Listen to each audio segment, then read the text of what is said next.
Good morning my all friends. তো সকালবেলা উঠে চলে আসলাম তোমাদের সামনে। এই দেখো জামা কাপড় সব পরে আছে, আর এইদিকে লেপ দুটো বের করে নিয়েছি, ঠান্ডাও পড়ে গেছে তো তো দুটো লেপ বের করে নিয়েছি। আর এই যে কভারগুলো সব রেখে দিলাম, কালকে কাচতে দেবো, আজকে আর হবে না, আজকে প্রচুর কাজ আছে।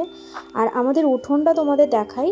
এই দেখো একদমই রৌদ্র নেই, মানে উপরে রৌদ্র, যেখানে জামা কাপড় মেলেছি এক ফোঁটা দেখো সব ছায়ার মধ্যে, একটু রৌদ্র নেই, এখানে একটু রৌদ্র আছে।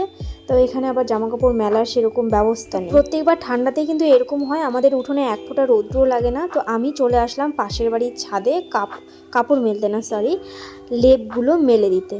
তো লেপগুলো একটু মেলে না দিলে ঠান্ডা ঠান্ডা হয়ে থাকে। তো প্রত্যেকবারই ঠান্ডাটাকে লেপ টেপ বের করে রোদ্রে দিই, কভার টভার করে, মানে ঠান্ডা পড়ার আগেই এগুলো আমি করে নিই। কেননা ঠান্ডা পড়ে গেলে ওই লেপ বের করে সঙ্গে সঙ্গে ওইভাবে গায়ে দেওয়া তো ভালো লাগে না, একটু রোদ্রে না দিলে। তো সেই জন্য আগেই করে রাখি। তো দুটো লেপ বের করেছি, একটা আমাদের বলতে আমার আর আমার ছেলের, আর একটা আমার শাশুড়ি মার। আর তোমাদের দাদাভাই ব্ল্যাঙ্কেট গায়ে দেয়, লেপ ওর লাগে না, ওই জন্য দুটোই ভেবেছিলাম আরও দুটো ব্ল্যাঙ্কেট কিনবো, কিন্তু ব্ল্যাঙ্কেটগুলো ধোয়া এত মুশকিল না, মানে এত ভারী হয়, খুব মুশকিল। তো ওই জন্য আর ব্ল্যাঙ্কেট কিনে নিয়ে লেপগুলোই গায়ে দিই। ঠান্ডা কিন্তু এখনও সেভাবে পড়েনি যে লেপ গায়ে দিতে হবে। তো তবুও বের করে রাখলাম আগে থেকে, এখনও পাতলা ব্ল্যাঙ্কেটই গায়ে দিচ্ছি। মামা ছাদে কী ফুল গাছ লাগিয়েছে চলো একটু দেখিয়ে দিই তোমাদেরকে। এখানে কিছু গাঁদা ফুলের গাছ আছে, ফুলগুলো ফোটাও শুরু করেছে, কুড়িও আছে কিছু, আর কিছু চন্দ্রমল্লিকা আছে। তো প্রত্যেকবার প্রচুর ফুল গাছ লাগায়, কিন্তু এবার হয়তো টাইম হয়নি ফুল গাছ লাগানোর, তো এই কটাই শুধু। তারপরে বাড়ি চলে এসেছি, এসে দেখো আমার কাজ শুরু, মানে ঘর ঝাড়বো। ঘরগুলো অনেক দিন ধরে ঝাড়া হয়নি, প্রায় 20-25 দিনের মতো হয়ে গেল, মানে 1 মাস হয়নি এখনও আর কি। আমি মায়াপুরে গেছিলাম কিছুদিন আগে, তার আগে ঘর ঝেড়ে টেড়ে তারপর পরিষ্কার করে রেখে গিয়েছিলাম। আমার ঘুরে আসা কিন্তু 15 দিনের মতো হয়েই গেছে, তো তারও আগে ঘর ঝেড়েছিলাম, তো অনেক দিনই 20 দিনেরও বেশি হয়ে গেছে হয়তো। গরমের দিনে কিন্তু 7 দিন পরপরই ঘর ঝাড়তে হয়, নাহলে ঘরে মাকড়সার জাল, এমনি ধুলো টুলো প্রচুর নোংরা হয়। কিন্তু ঠান্ডার দিনে কম হয়, আর ফ্যানটাও খুব নোংরা হয় গরমের দিনে। তো ঠান্ডার দিনে কম হয় দেখে এতদিন পরে আবার ঝাড়ছি। এই যে খাটটাও মুছে নিচ্ছি, খাটটাগুলোর ভিতরে একটু নোংরা হয়ে যায়, ধুলো টুলো পড়ে যায়।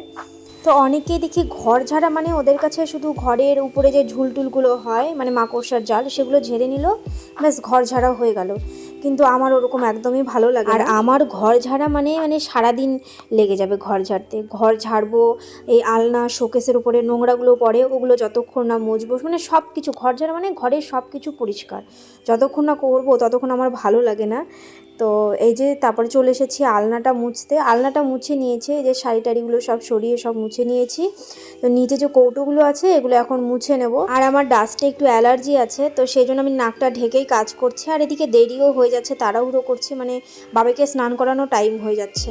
তো এদিকে মোছা টোছা প্রায় কমপ্লিট হয়ে গেছে, এই ঘরটা হয়েছে, আমাদের ঘর বাকি আছে এখনও। তো এখন আমি বেডশিটটা পাল্টে নেব। বিছানাটা একটু ঝেড়ে নিলাম, ঝেড়ে নিয়ে ভাবলাম যে ব্ল্যাঙ্কেটটা একবারে পেতে দিই, ঠান্ডা তো পড়েই গেছে। তো তারপরে ভাবলাম না, আমার শাশুড়িমার তো একটু গরম বেশি, অত ঠান্ডা লাগে না, ওই ব্ল্যাঙ্কেট পাতা দেখলে রেগে যায় আর কি। মানে আমাদের ঠান্ডা লাগে, ব্ল্যাঙ্কেট পেতে রাখলে বেশ আরাম লাগে বিছানাতে। তো এখনও সেভাবে ঠান্ডা পড়েনি, তো সেই জন্য ব্ল্যাঙ্কেটটা উঠিয়ে নিয়ে আবার বেডশিট পেতে দিলাম। এই দেখো, তো এই ঘরটা ঝাড়া আমার কমপ্লিট হয়ে গেছে, এখন চলে যাব ওই ঘরে। তো এই ঘরে দেখো, এই যে বেডশিটটা, তোমাদের দাদাভাই শুধু সাদা রং পছন্দ করে, তো সাদা বেডশিট খুব তাড়াতাড়ি নোংরা হয়ে যায়। আর এই দেখো আলনা টালনা সব বাইরে বের করে দিয়েছিলাম ঘরটা ঝাড়ার জন্য। তো আমার ঘর ঝাড়া কমপ্লিট, এই দেখো সব আবার ঘরের মধ্যে ঢুকিয়েও দিয়েছি, বেডশিটও পাল্টে নিয়েছি। আমাদের রান্নাবান্না কমপ্লিট, এই যে এই ঘরে নিয়ে চলে এসেছে সব কিছু, কেননা আমরা এই ঘরেই খাই, রান্নাঘরে খাওয়া হয় না। তো চলো আজকের মতো টাটা।